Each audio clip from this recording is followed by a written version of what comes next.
Hi everyone, how you going? So I just thought I'd have a chat after Scotty's disastrous speech today and his attempt at trying to apologise to women, and just dug himself further in a deeper hole, because he made it very clear the only women he's interested in looking after in his world are his wife and his girls and his mum. Stuff the rest of us. So if this government was so concerned about looking out for women, they wouldn't leave us living in poverty for a start. They wouldn't put domestic violence survivors through the hell of being transferred to regions with the cashless debit card.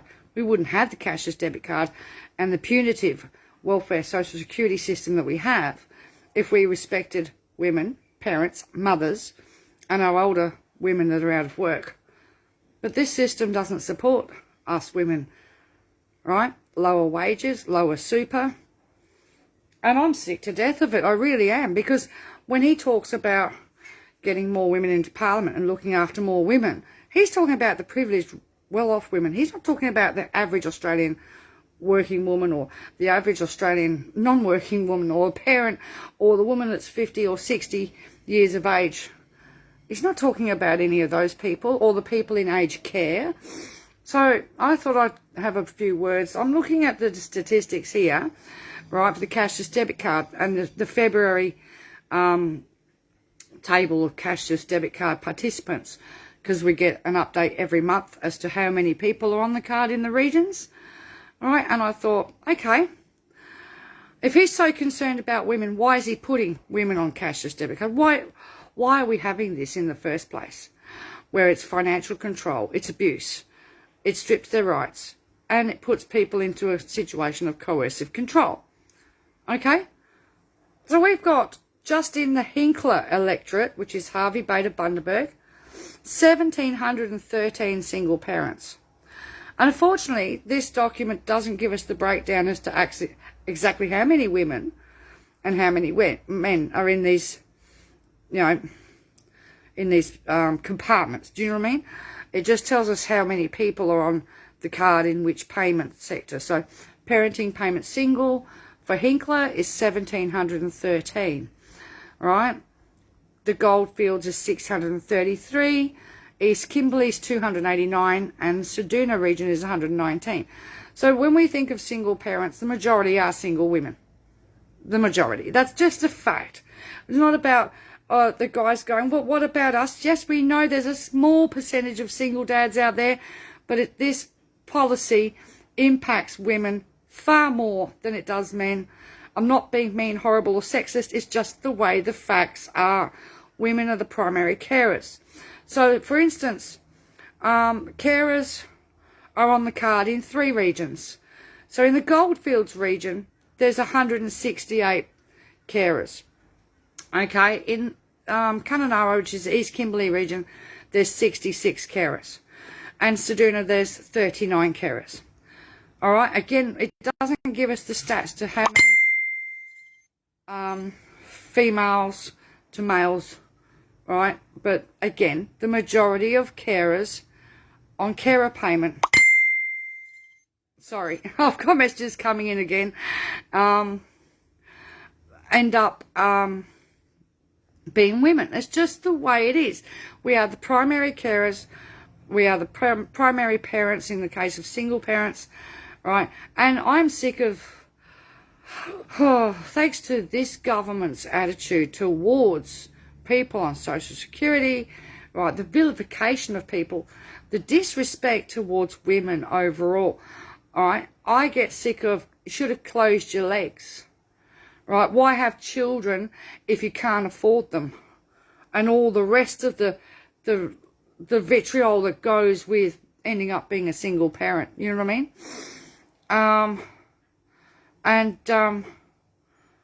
Oh, look, I just get really sick of it, because when people start talking about that, and it's male trolls that do it all the time, I think, for God's sakes, would you speak to your mother this way? All right? Would you really treat your own mum or your grandmother this way? Right? That's why I don't understand why people come up whenever there's a story that's been run in the past about a single mum on the card having problems straight away. They're trolled to death. They're abused. You've only got to look at the language.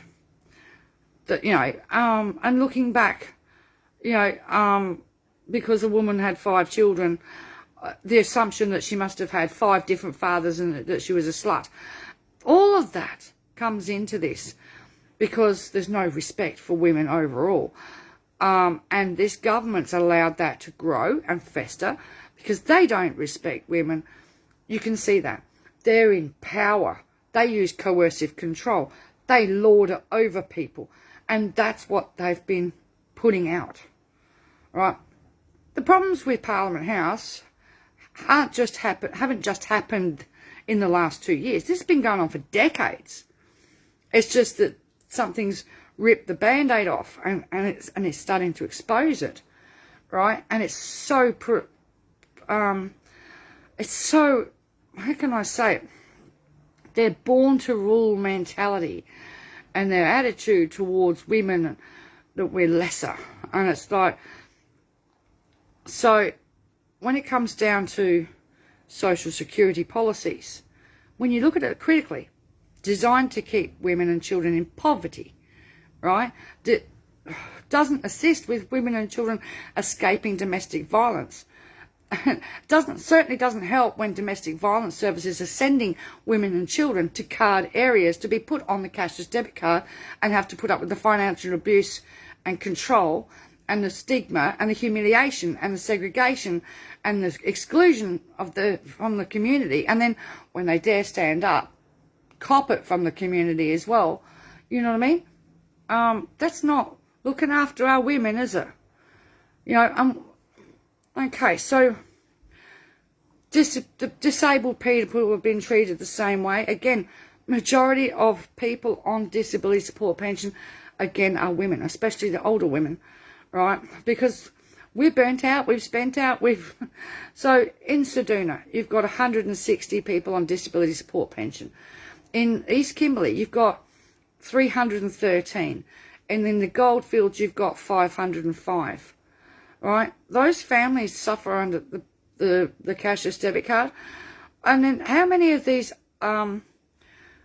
people on disability support pension that may have kids as well, remember, there is parents that are on DSP that have kids, have still got to go through all the rigmarole, the job-seeking parents that have, you know, kids that are over 8 years of age that have to go through Parents Next and things like that.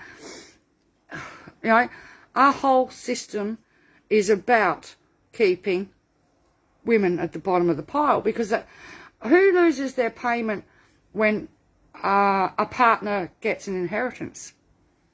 We've seen that. I've seen it over and over and over again where a husband's family members died and the husband gets an inheritance, and if the wife was on a part job seeker payment or a part payment, bingo, she's got no money. She's cut off completely because of what happened in her partner's family. You know what I mean? This is why I advocate for individualised payments as per citizen, because our system is against women because it's the women who lose their payment because their husband earns too much by $10 or somebody gets an inheritance and it takes their assets over the top. Okay? You know, women are trapped in domestic violence situations because they can't get out.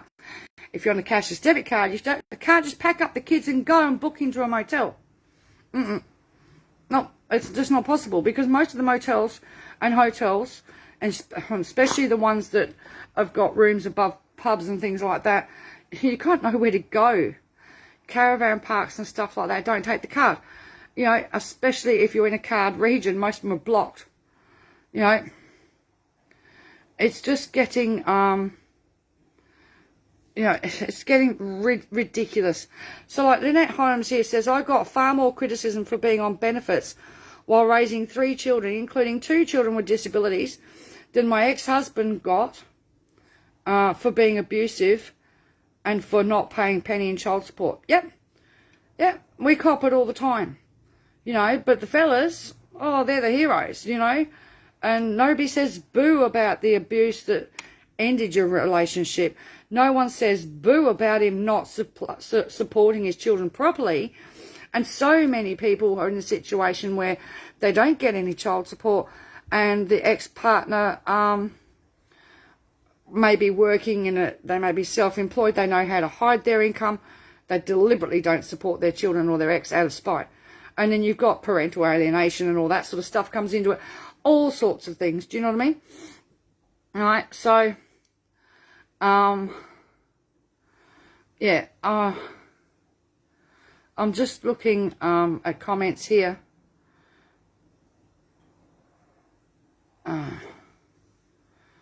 I'm just trying to go through comments here. So Joe Ogilvy, on the stupid card, only because I got sick previously, was working full time, and I don't live in the Poxy Kimberley, so I'm not entitled to be on ScoMo's statistics. Hang on. Out of region, no, you don't. They don't tell us how many people out of region in their statistics. Isn't that convenient? Right, but they do tell us how many people out of region have applied to get off of the cards.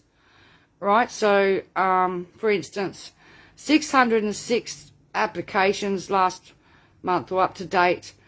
Applications across all areas to get off the card, out of region.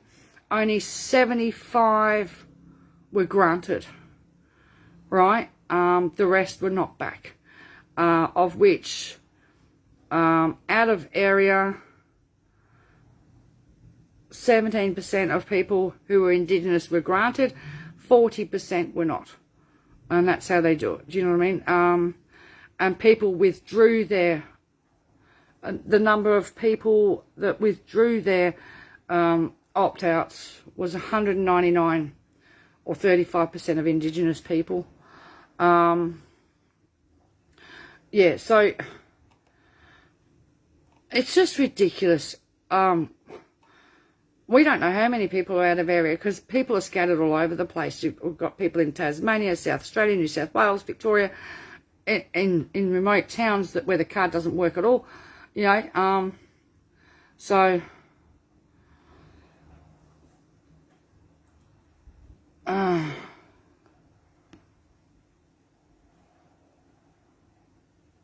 wow.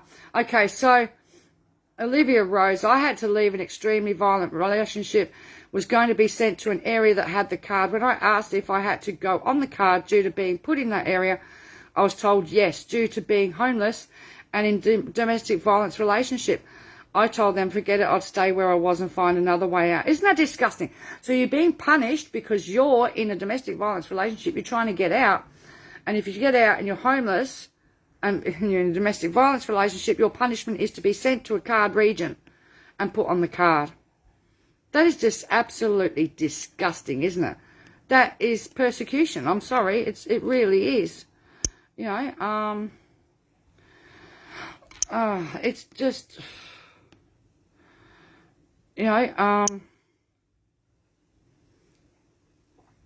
unfortunately, many women are in the situation they'd rather be abused by a man by the government than by the government. They get stuck.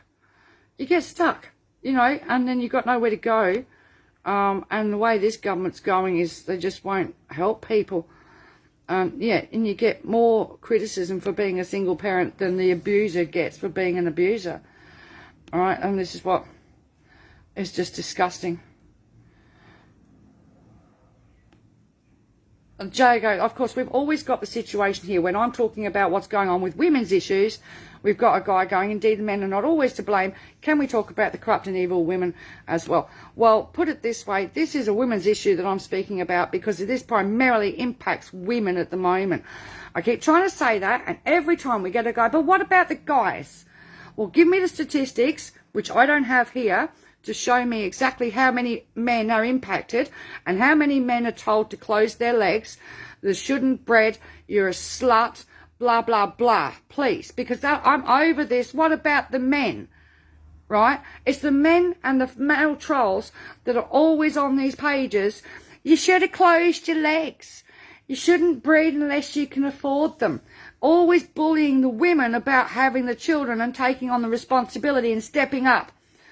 right? This really irks me. While the guy who shirked his responsibility or beat the hell out of the women and their children, right, walk away scot-free and nobody says boo, right?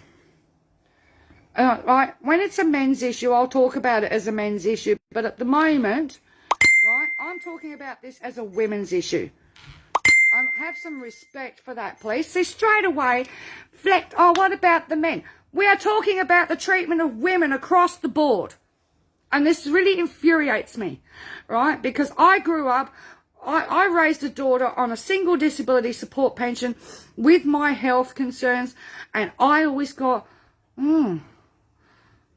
I was the one put down all the time. All right, it was bloody hard.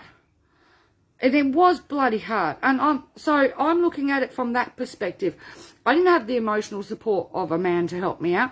Yes, he paid his child support in the end after 3 years of trying to control everything to, and use it as financial control. It took me 3 years to get my financial autonomy back. And that's why I fight to keep it now. And I want my daughter to have her financial autonomy. And I want all of you guys out there to have your financial autonomy. All right? But I'm sick of the fact that whenever we're having this conversation about what's happening with women, we always got to get the comment, what about the men? I wasn't talking about the men. I don't have the stats to show exactly how many men are on the cashless debit card, right? But I keep saying it. It's primarily the women that are the carers, the women that are looking after the disabled children, right? The women that are caring for elderly people, and the women that are on their own after being deserted or bashed or nearly killed or getting away. And the women that completely cop all the crap from all the trolls all the time, and the trolls are men. Right? And like I say, would you speak to your mum like that? Would you dare denigrate your grandmother like that? That's what gets me. Okay? Always got to get one, don't we? Why can't we just have the conversation and deal with it as it is? Women in this country are sick of having to look over their shoulder 24/7. Women in this country are sick of not being able to walk around safely and always have to clutch something, always have to duck in here to get away. Women always have to put up with the lewd remarks, right? The touchy-feelies and all that sort of stuff, and have to brush it off for fear of losing their job. Right? Always the coercive control. Very good comment here from Megan. Why can't men advocate for men? Women are supposed to advocate for women as well as advocate for men as well? Yeah.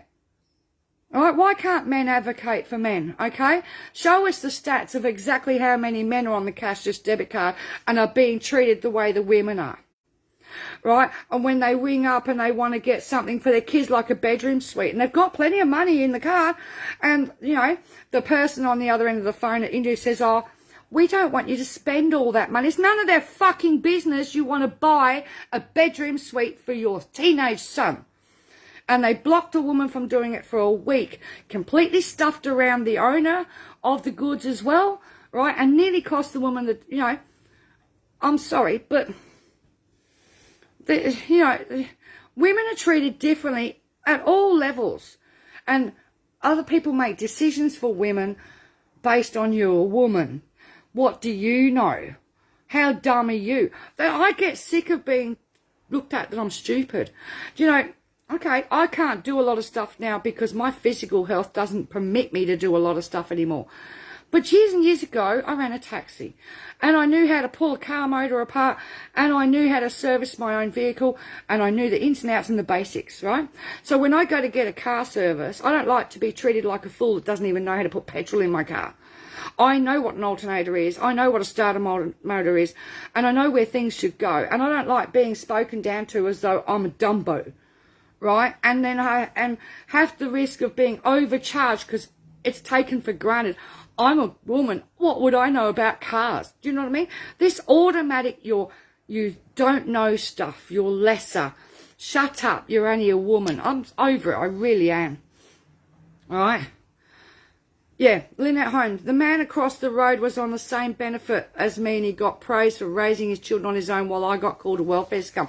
And that's it. All right. I knew a guy that raised his 4 sons by himself, And everybody thought he was a hero. Wow, aren't you so great? But a woman raising 4 kids is a slut.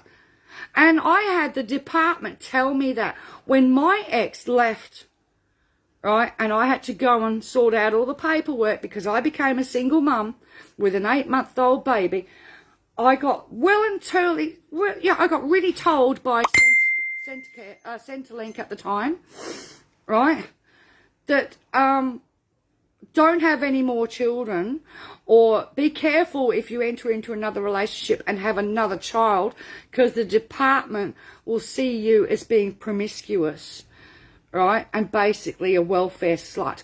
I was absolutely horrendous. Oh, I was so offended by that. But you know what? I basically never had another relationship again because I got too scared, because I couldn't trust a man to stay around, and it scared the pants off me, and I didn't have any more children. I couldn't anyway. I couldn't have any more children. But that's not the point. When you're going to Centrelink for your assistance to sort out your family payment stuff, you shouldn't be told that. All right?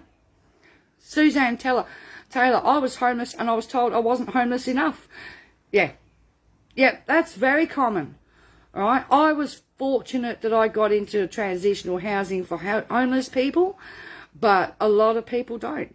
And now, in several states, living in your car is classified as adequately housed. But who's living in their cars? Women, children, and the majority of women over 55 who have raised families, who have raised children, who have lost partners or survived domestic violence, never earned any super, or lost everything in a messy divorce. They've come out with nothing, and at 55 years of age, they can't afford the rent on Job Seeker, so they're ending up in their cars. This is where I can't handle the disrespect of older women. A lot of those women had good jobs in the past, are very qualified, very skilled women, but they're not respected. And the minute you end up homeless, well, you're not homeless enough if you're sleeping in your car, and you're not homeless enough if you've got a sleeping bag and a tent. You know, it's just ridiculous.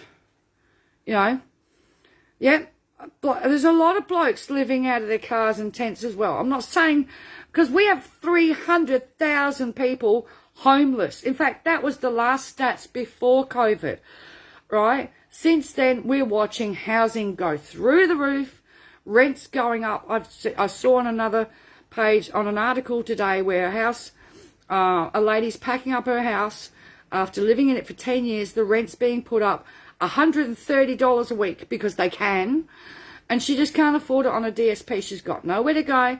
She's packing up the house to put it all in storage to go and live where? Right? We've got families living in hotels and motels all over the place. We've got people living in tents. All right? And there is a hell of a lot of women and children mixed up in this. And the biggest, I hate the word cohort. This is the word that they use for Social Security, cohort. But the biggest cohort of homeless people in this country at this moment are women over the age of 55. And that's the statistics coming out of the DSS in regards to them paying their payments. They know who is and who isn't. That's Anglicare statistics as well, right? It's just not... the whole lot comes down to how much do you respect women, doesn't it? You know?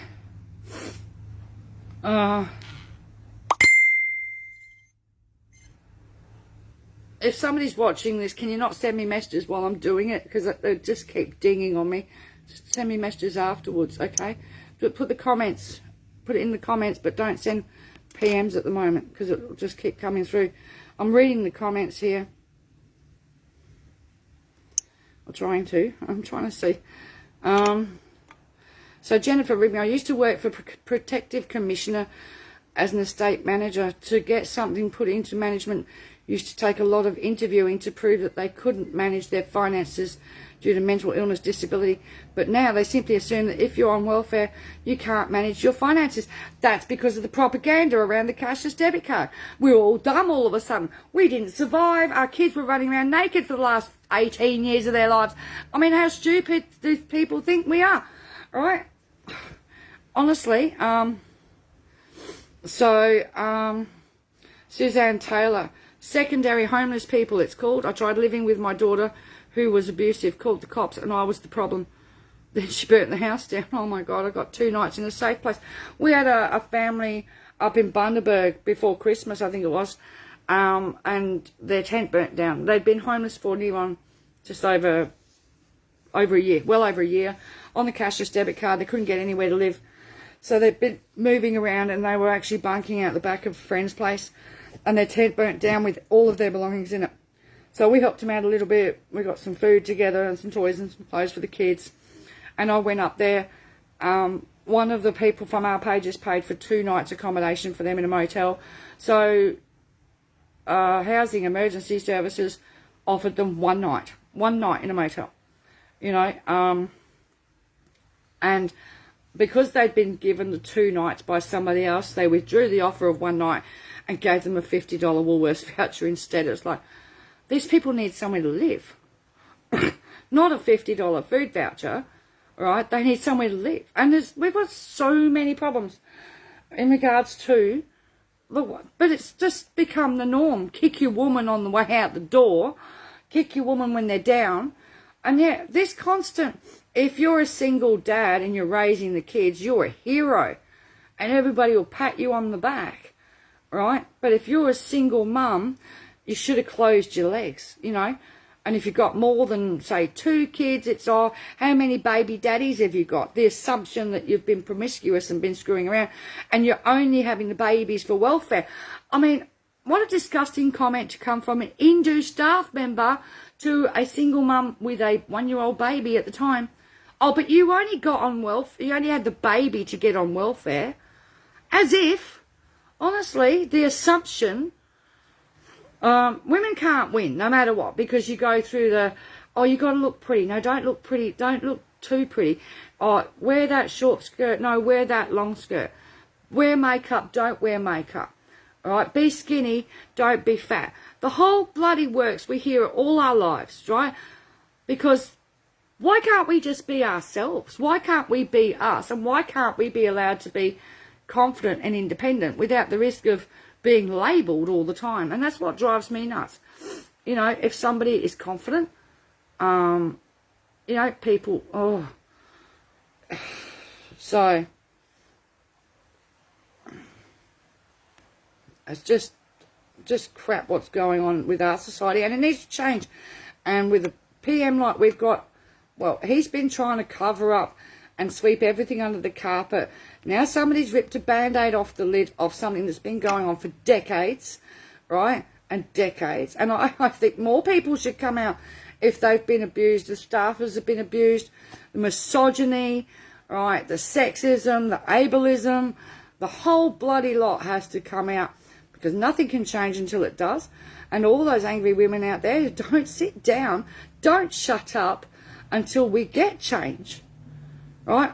Because one of the reasons I stayed single was because I got sick of the mentality, and I'm going to be really crude. I'm going to put it really crudely here, really bluntly, okay? So I'm warning you, right? I got sick of the mentality of women are expected to be cook, clean, fuck. And I got sick of it, right? Because there is far more to us than that. And I got sick of that mentality that we shouldn't be anything else, and we shouldn't, and if we are anything else, then we need to work our asses off, come home while his lordship sits in the chair, takes his shoes and socks off, makes himself comfortable, and we've still got to do the kids and the cooking and the cleaning and do another 10 hours worth of work. And then you get to go to bed and somebody goes, honey, and they get shitty because you're just absolutely knackered, but you're supposed to be able to do all that in 24 hours and keep it up for a lifetime. Hello? We are human beings, and I'm tired of the fact that we're not respected as individual citizens or human beings, right? By so many believe a woman should be seen and not heard and should just do as she's told. And, you know, how could you be smart enough to do that? There's plenty of women out there far smarter than me. There's women out there that are engineers and builders and all sorts, right? Yeah, but I'm just so sick of it. We have a social security system that treats our women like crap, keeps them in poverty, and it traps people into domestic violence, and it will keep people there. And the cashless debit card, parents next, job, and the new job seeker, you know what I mean? The new dob-in thing. Well, that's just, you're going to get sleazy men that are going to try it on, right? You are going to get sleazy men that are going to try it on because they think they can, because they've got the power to ring up Michaela Cash's office and go, oh, but you won't accept the job, or this, that, or the other, you know what I mean? Get your payments cut off for your kids. Get your family payments cut off. I mean, yeah, it's, you know, women who have babies for welfare are 3% of all single mothers. The average single mother in Australia is in her 30s and divorced. I don't even think it would be 3% of all the single mothers, Jennifer. I don't know. Seriously, I don't know of anybody having babies for welfare. That's just a myth, right? We don't even have a lot of youth pregnancies anymore because the young ones have realised it's not a good idea. You know, but yeah, it's all changed. All changed. I'm just going through the comments here, so if you want to, my phone's on one of these things that you can attach it to, and it, sorry, I didn't mean to make everybody sick there.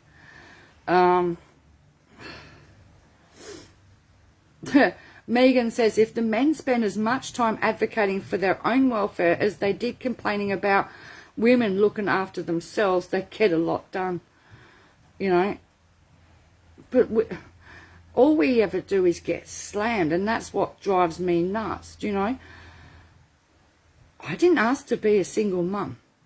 I didn't ask for him to leave, right? Eventually it got to the point he had to leave, right? He didn't want to be there. It wasn't good for both of us, and it was toxic. But that was not my plan in my life, and it's not the plan of everybody who has children. And, of course, the women take the brunt of the blame of having the children, all right? Because, oh, well, you shouldn't have had those kids. Well, it takes two to tango, you know. Ken Brisby says sexism is so rampant in the world, it's disgusting. It is. It is.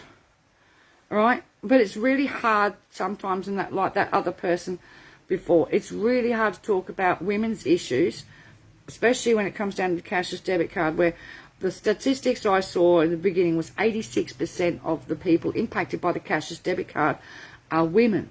Single parents, single working parents, single caring parents, carers, people with disabilities. 86% impacted by the card are women. And I'm not deliberately missing out the other 14% that are men. It's just that they don't have to carry on and carry the crap we have to, right? And they don't get called a slut for being a single parent, right? And it's like, and women have had to go round and round and round this for years and years and years, and it's just not good enough. It's just not good enough at all. Ken Brisby, I worked part-time, looked after 5 kids, all had mental health issues and various disabilities, 1 grandchild and a house and a husband, and I was slowly killing myself. Yep. You would be with that amount of work. Megan says, I'll just take the kids back to the store and get a refund for change of mind, shall I? See, that's it. My lawyer said to me, because we did end up going through everything without going to court, without going through lawyers, because I hit the roof at one stage. I did go and get legal advice like everybody does when you split up. I was absolutely gobsmacked when my lawyer turned around and said, you do realise you can pack up all of her gear, dump her on his doorstep and walk away, don't you? You still have the same rights as what he does. I couldn't do that to my daughter.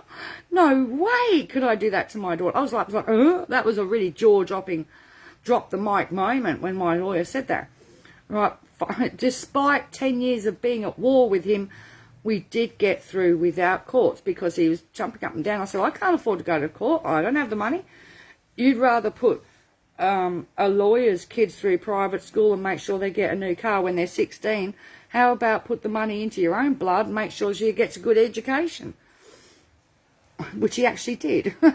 He did do that for her. That was the, and he did it. And once we actually got away from each other, then the latter part of her teenage years, he did a lot more for her. But, he tried to give her a lot more access to doing things that created a positive life experience. But the first 9 years of her life was hell. It was toxic for both of us. So Olivia says, I was never on payments until I suffered an extremely bad assault during a DV incident and not be able to work again. Some old creep offered me a job. The job was meant to be admin. Hang on. The meaning of the admin was servicing him. He told me he would report me to Centrelink for refusing to take a job offer. When I said I had not applied for the job, that it wasn't a real job offer, and that I have witnesses to the sexual harassment you offered me, let's go and see who wins. But see, the situation you've got now with the new job, whatever you want to call it, you've got sleazies like that will try it on because they can ring Michaelia's office and get your payments cut off for refusing a job. You know what I mean? And they can stir so much shit up, and it's not fair. It is not fair because it puts all of our young women at risk as well as our... it's always been coercive control. It's always been that remark that makes you embarrassed, but you don't want to say anything because you need to get your job, right?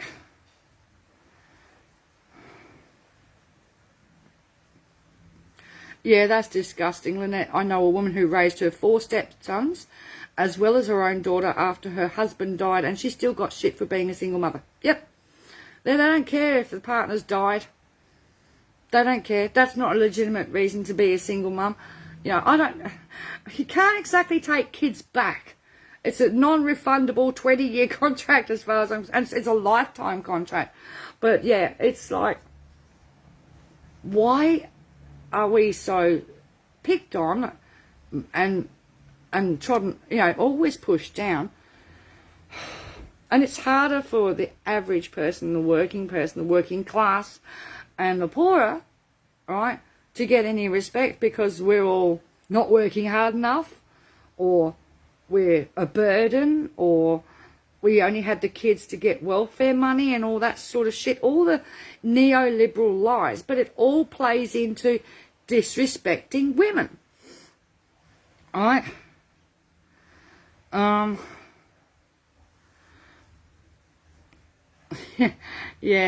reading this. Jennifer Rigby, same here. I thought I met the man of my dreams, supported him for a year and was buying a small unit when I met him. After 9 years, he decided I was no longer an asset as we moved and I couldn't get a job, and his constant criticism caused me depression and I couldn't keep the house tidy. I lost everything, going from having 100,000 in equity to losing everything.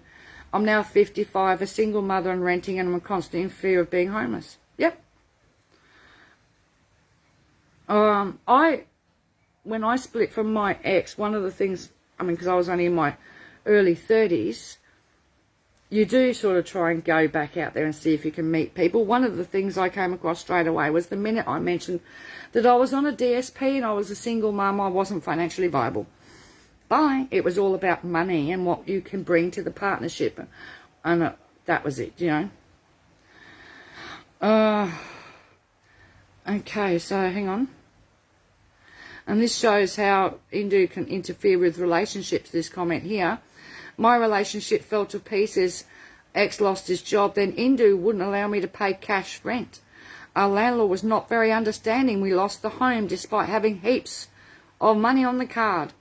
I was full-time studying impact and doing a work placement for no pay. In other words, you were being exploited. And Centrelink refused to recognise the course. Had to get a doctor's certificate to avoid mutual obligations so I could drive from Buxton to Bundaberg to study 9 a.m. to 3 p.m. every day whilst pregnant. Now get bullied by my ex for sitting at home being paid by the government while I raised the child alone. What the fuck? Yeah. I worked and paid taxes since I was 14 and 9 months. Yeah. It's disgusting, isn't it? You know, it's a... You get penalised because you're doing the course. You get penalised because you're on the card. You lose your housing because you're on the card. You can't pay the rent, right? You cop all the expense of travelling from Buxton to Bundaberg. At least I do know where that is. Do you know what I mean? That's a fair hike every day to go in and do it non-paid work and be pregnant at the same time. Get bullied by your ex for sitting at home, be paying by... I'm sorry, but... Parents should have the choice, all right? Single parents should have the choice as to whether they want to stay at home and parent. There shouldn't be any pressure. Or whether they want to go and get some part-time work if they can get it. At the moment, there's 1.4 million people actively out of work, unemployed, and 186,000 jobs available. Most of it casual and crap.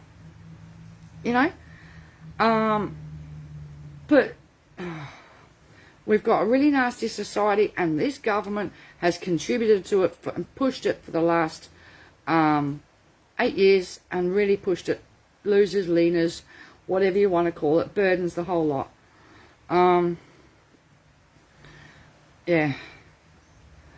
I don't know. I just get sick of the whole lot. And then him coming on TV this morning was like, you've got to be joking. He ended up, I'm crying, poor me, my world is my wife and my girls and my mum, and stuff the rest of you. Basically, that's what he was saying. All right? Especially, you know, stuff the poorer women in this community, you know, or the ordinary Australian woman that's trying to work, right? Because the privileged white women are the ones that they're talking about. They're not talking about us down here at the bottom of the heap. I can assure you that. Because look at all the policies that they do to kick us in the guts, to keep us down at the bottom of the heap. Right? How many parents, how many women don't eat of a night time to make sure their kids do? Right? And how long's that been going on for? You know, I mean, Johnny Howard started it, Julia Gillard finished it, and that dumped so many families into poverty. And I think if Labor come back in, they have to fix that, because I can tell you now, it wouldn't have happened under the Hawke government, because his goal was to pull everybody out of poverty, right? But you give people less money and the rents are going up. I mean, Christ knows what's going to happen in a couple of weeks' time. I am seeing panic all over the net from women and, you know, single mums, right, that they're just being given notice for no reason. They've been in houses for 5, 6, 10 years. All of a sudden, these people want to sell their homes or whatever because there's a property boom happening and they want to get out and get their mortgages paid off while they can make the money really quick, right? Because when the property boom busts, it's like any bubble, bang, you know what I mean? But how many families we're going to have in all the regions living in tents, motels, caravan parks? There's no way to bring up our kids. But it's not going to change until people start respecting women and treating them the way they should be. And who's bringing up the kids? All right? Yes, there's a small percentage of single dads out there. We're not forgetting you guys. But you guys are always made out to be the heroes, not the sluts. You guys are never told you shouldn't have dipped your wick. You know what I mean? We're always told you should have closed your legs. All right? And I'm tired. I'm really tired of it. So Suzanne Taylor says Barnaby's complaining that $240,000 isn't enough to support 2 families. Huh. And yet that's supposed to support 10 families in the real world, right? And he's crying because he can't support 2 on it. Then I suggest he gets a cashless debit card and stops drinking and pissing it up, hey? Oh, but even then, the cashless debit card is not the answer. I mean, it puts people outside of the rule of law. It removes your consumer protections, your social security protection, your privacy rights, your autonomy, and your self-determination.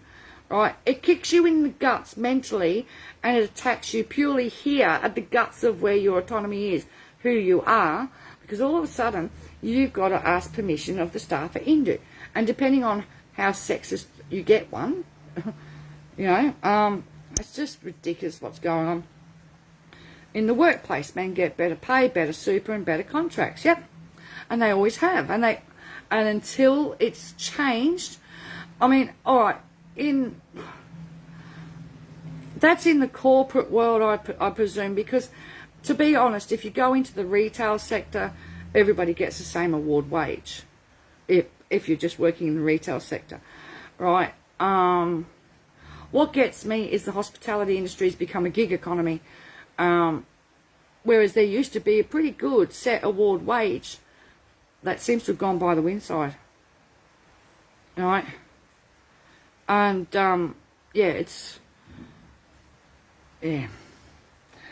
Anyway, there's my rant for today. I just couldn't believe what I heard coming out of Scott Morrison's house. He just can't get it right. He doesn't have a clue what he's really talking about. Stumbling around in the dark. Parliament House has had a reputation for decades. Right? And the Liberal Party and the Nationals have always been misogynist. Simple as that.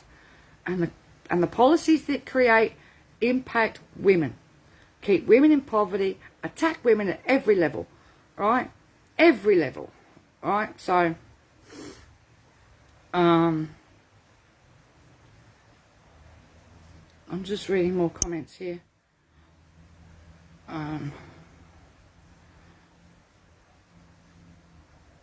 So Jay goes, my mother lost both of her husbands. Her first to diabetes, her second, my father, died driving trucks for a living when he was 8 months old, leaving her with 4 children to look after. Both husbands were good men. My sister and 2 brothers left when I was young. It was hard for me growing up without any male role models, but that was nothing compared to what my mother went through. My point is that my mother was one of the strongest and most capable women I'll ever know, and hope one day to have a loving partner even half as amazing as she. But indeed, I've been able to find such a woman. It is so difficult these days. I would love to have found Mr. Right myself, like my parents had. They had 43 years. They were like that. They were inseparable. You know what I mean? They had the freedom within themselves to go wherever they wanted, but neither of them ever wanted to go anywhere apart. So, if you get my meaning, they never wanted to be apart. They were good parents, really good parents. But it's very difficult to find the right people these days because everybody's got this ideals of money, really.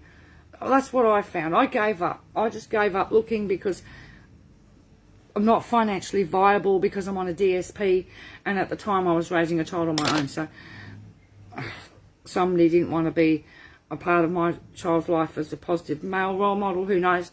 And they certainly didn't want the burden of having to look after somebody who couldn't provide another income coming into the house apart from disability support pension. Then this is why we need an individualised payment system. Because when I was with my ex, right, he had a low-paid job. He worked hard, but he had a low-paid job. And because he had a low-paid job, it still went over the threshold.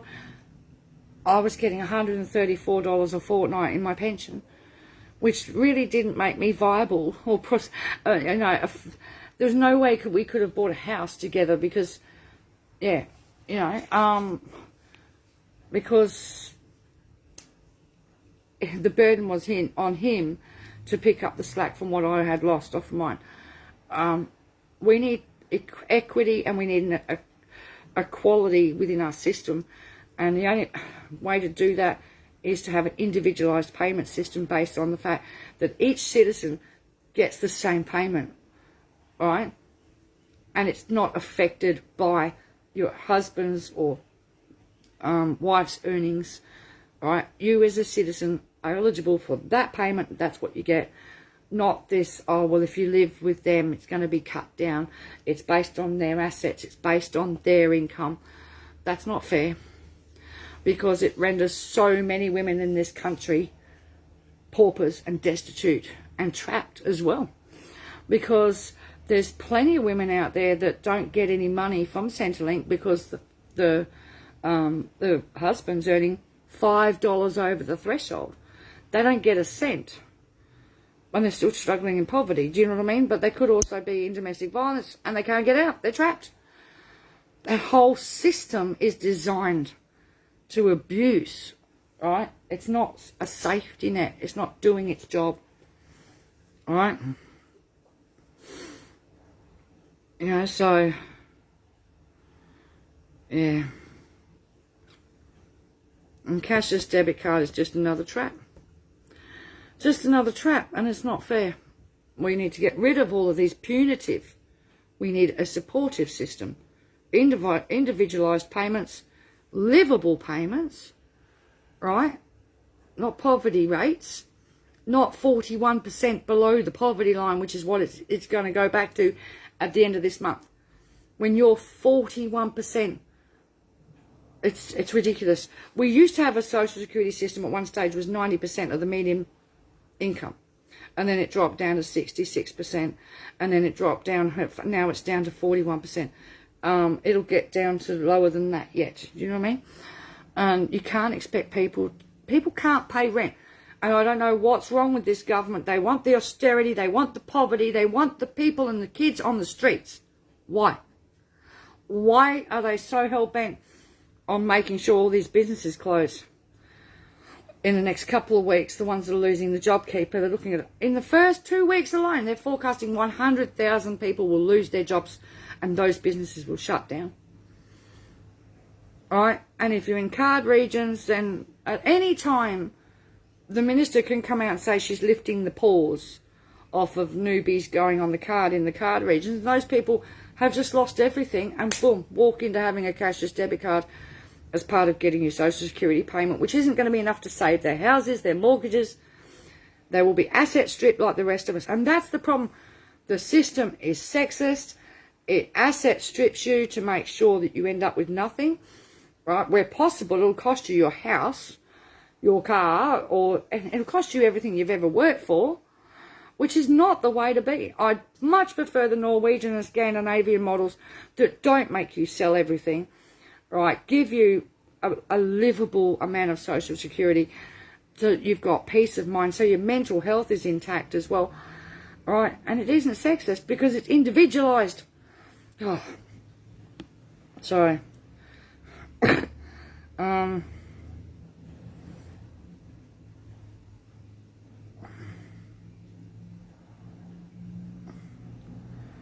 Yeah, ScoMo cried crocodile tears. Yes, he did. And they keep giving themselves 10% pay rises. Yeah, their idea of pay rise is 10 grand. That's more than what kids get on youth allowance for a year. And they get it how many times? You know, minimum wage is getting a joke. You know, and you get so many people who expect, make them pick fruit, work for the dole. People do work for the dole. They don't understand what work for the dole is. And it's like, you really want that to be the minimum wage? And work for the dole is less than minimum wage because you're working for that pittance, which you're actually not supposed to be doing, right, under the Constitution. But then again, they found their ways around that, right, because you're not supposed to be obliged to be doing any work for it because it's Social Security, not slave labour. No work cover, no super, no award wages and no protections at work. If you get injured on work for the dole, you can't claim disability support pension and you're stuffed, okay? And it may be a case of the injury could take you out of work for the rest of your life. They don't care. You don't get any compo for it because you're on work for the dole, right? And then you get these people that, oh, they're not working hard enough. The unions fought for 100 years to get the wages and conditions that we have today. One Nation and LNP have been busy taking it all away. Just look what they just did to the IR bill, and One Nation and LNP did to the casual workers last week.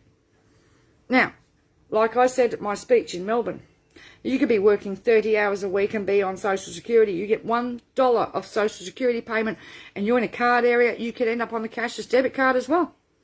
And you're working 30 hours a week. Isn't that ludicrous? But that's the way it is. Anything to get people onto that privatised system. So the more people they get onto it privatised and the more people contracted to private credit unions like they're doing in the Northern Territory or Indu, right, then the less of a social security system the government has to run.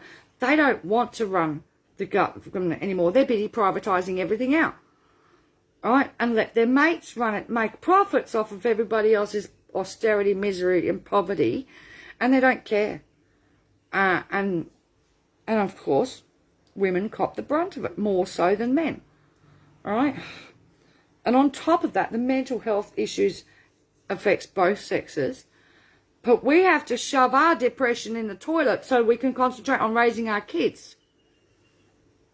All right? We have to stuff it in and just put up with it. We're the ones that go without the meals and ignore our health and ignore our mental health to try and just focus on our kids. Do you know what I mean? All right? And that's what it is. And a lot of women aren't recognised for the health issues that they have because we learn how to mask it, because we're expected to mask it, because we're just told, get over it. Just get over it. Pick yourself up and get over it. That's what we're told to do. All right? And then when we fall apart, oh, there's something wrong with you. It's like, you can't win either which way, and we need to change the whole system.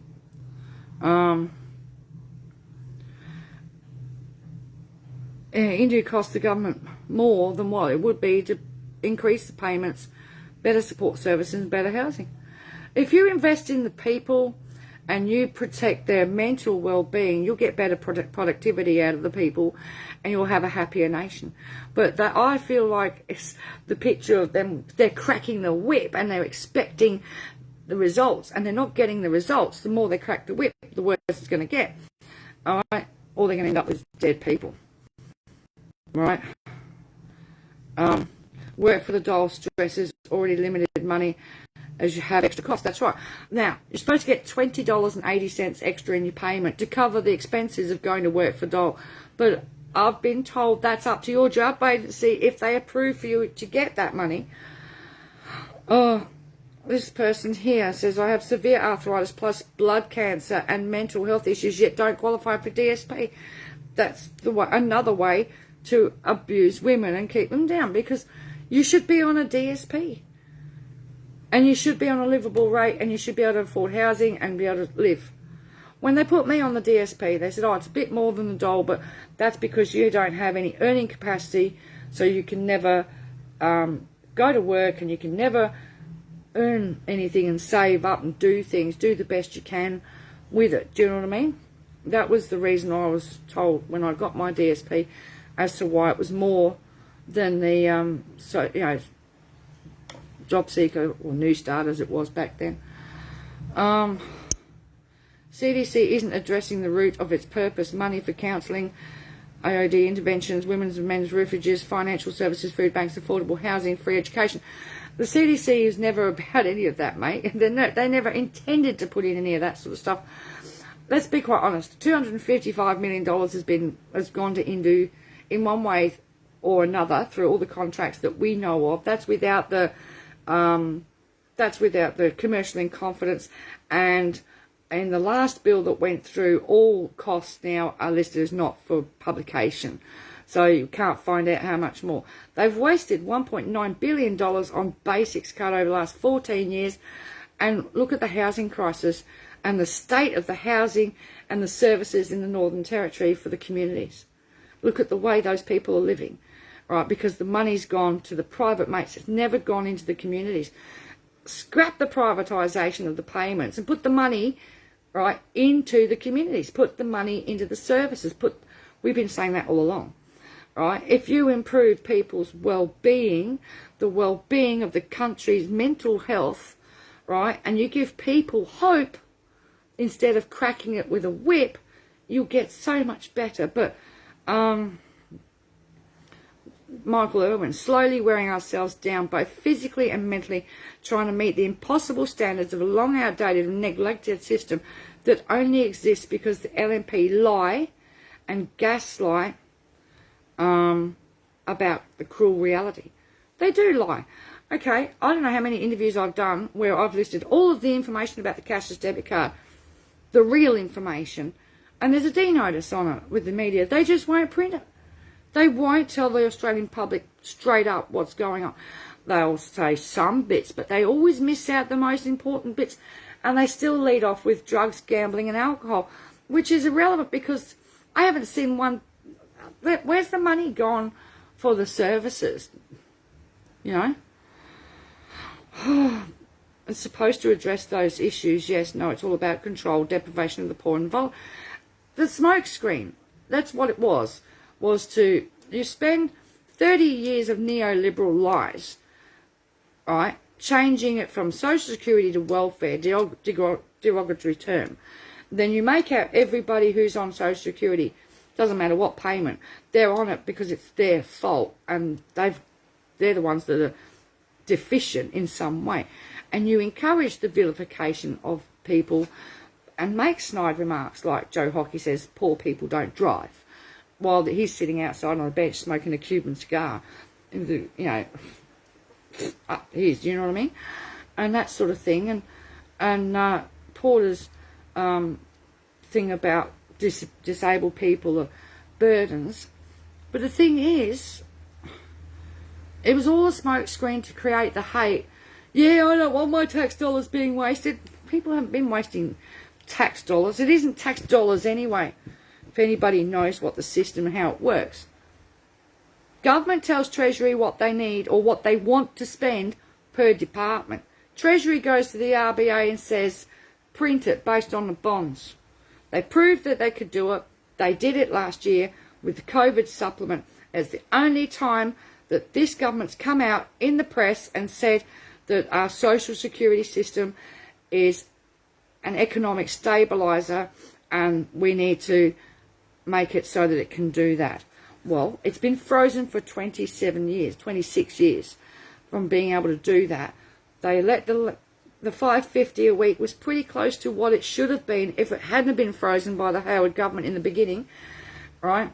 And for that 6 months, people were able to use it as an economic stabiliser, and it saved a lot of businesses. That's what its job is to do. It's not about the payments that the individual receives. And under our law, and under Menzies said, to be received without stigma nor shame. And it was also originally set up so that it was enough for rent, electricity, food, basics, and a little bit left over so you could still engage in community events so you weren't stigmatised or segregated for being poor. Well, Johnny Howard took care about that, you know what I mean? Alright? Johnny Howard made sure he sowed that division between the haves and the have-nots. And then with the backup with One Nation all the way through, she's done nothing but kick the battlers all the way through, right? And so there's no way, I mean, we say to our members, put One Nation and LNP last. Just don't. We've got to get rid of them. They're toxic, right? Because all the money is funneling up. But they're not paying their taxes at the top either. They're not paying their share. They're not contributing. They're taking. And they're going, but we make the jobs. Says, no, the little businesses on the bottom still make the jobs, but you want to wipe them out. Because you want the multinationals to control everything. And it's... You know, I think, don't forget that LNP overestimated the initial estimate of the supplement cost for COVID-19 and pocketed the rest. Yeah, $60 billion, wasn't it, that they got it wrong? I think the rest went into military funding. Well, I mean, surely you should look after the people first, make sure they've got adequate services, adequate housing, adequate food and everything that they need, right? But they want a two-tier system. They want everybody divided. We've watched the division all the way through with the COVID supplements and the way that they've doled them out to different sections. Disability got different ones to what job seekers did. And then you had the division and the bitching between the two. It's like, will you guys stop? We need to get job seeker raised, and then the rest will raise with it. All right? It was just really difficult. Oh, I'm not even going to comment on that comment there about the jabbing stuff, because I don't go into that sort of thing on this page, but they can't do that under our constitution anyway.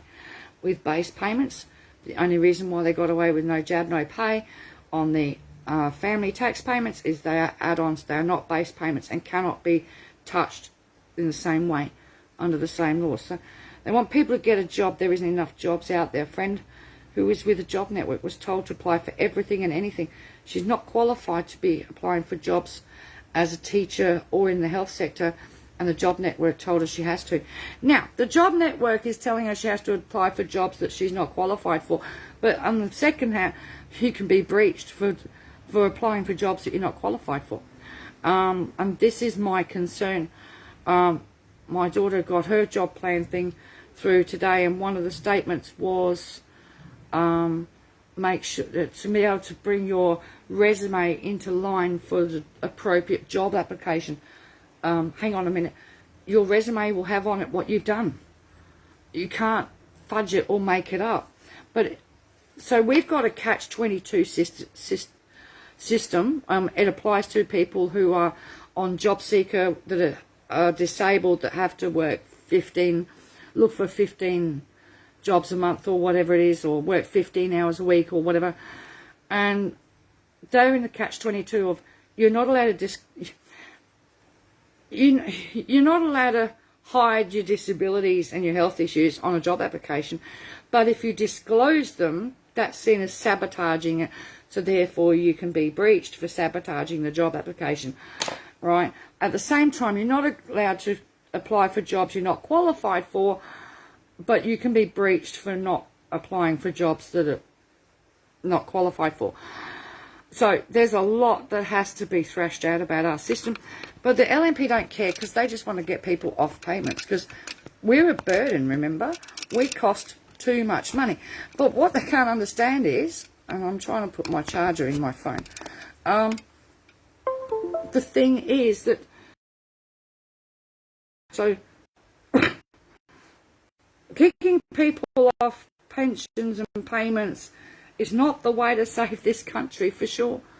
Right? Because the less money circulating in our economy, the less businesses remain open, the more unemployed there is, the more destitution there is, the more austerity, the less hope. Now, and the more suicide and self-harm, and the whole lot crashes. I don't know why this government's so determined to crash our system, but yeah, they just don't respect anything or anyone. Well, you know, and everybody's in this catch-22 system. So anyway, I'm going to go. I'll leave you guys to it. It's just, I had to say something about what Scott Morrison went on about this morning. Was an absolute load of drivel, because if he cared about women in this country, we wouldn't have formative policies that discriminate, denigrate, and cause women to become poverty-stricken. We wouldn't be kicking women and children to the curb. We wouldn't have the closures of domestic violence shelters and services and homeless services, and food banks being their funding cut, and charities having their funds cut. Just think about all the services they've cut in the last 8 years, and when they, and you know, and the devastation that's caused. Okay, and who does it impact more? And again, it lands in the lap of us women, because we're the ones that are the carers, we're the ones that yeah. So we need a selfie message campaign to Scotty. Yeah, that's a good idea, Kathy, actually.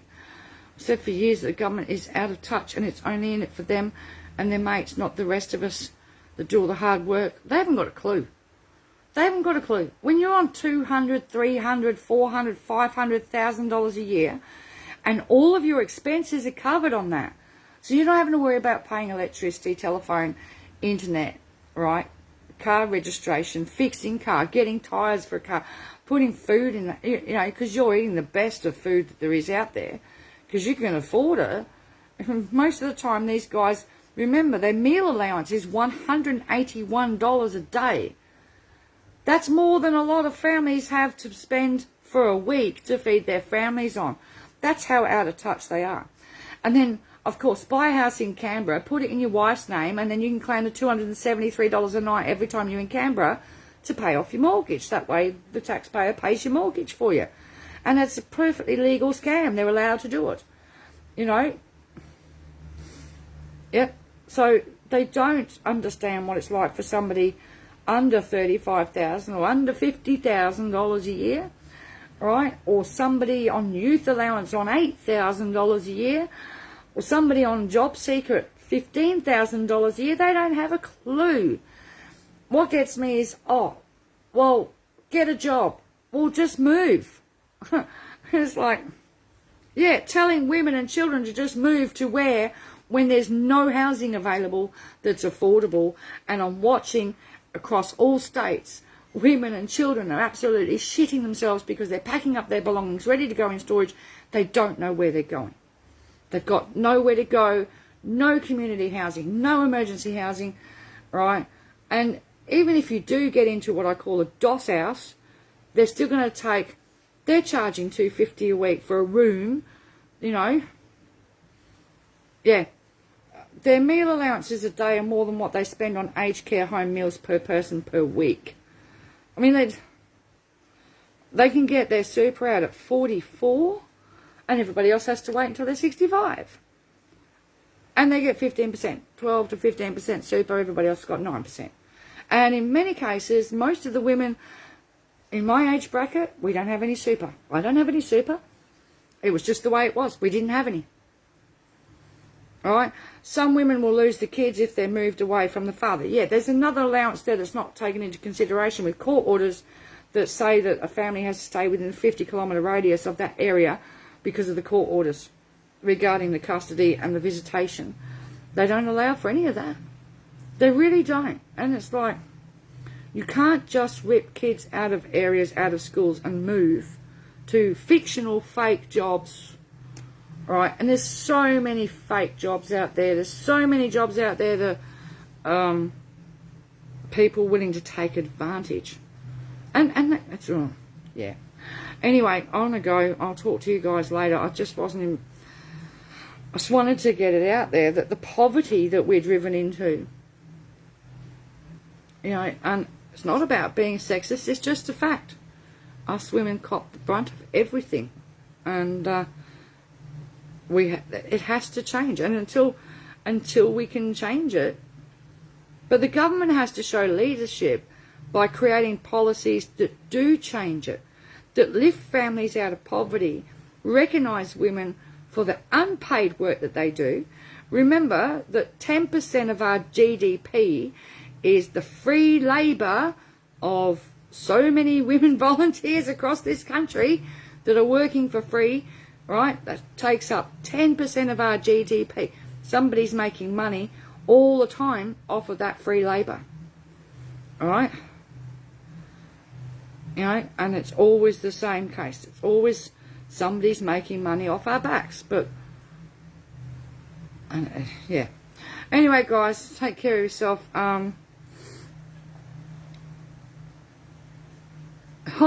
One more thing. Oh yes, the app, the consent app. As if that's going to be a viable thing. I'm glad I think they're scrapping it. So they should. Don't waste money on something where somebody could have you can't see what's going on the other end of that phone. Somebody could have a knife at somebody's throat saying press consent. Coercive control, press consent. Meanwhile, woman's being raped, but she's been forced to press consent. No. Throw that technology in the bin. Thank you very much. Too easy for it to be abused. And allow more women to be abused. Simple as that. And for people to get away with crimes. No. All right, people, I'll talk to you guys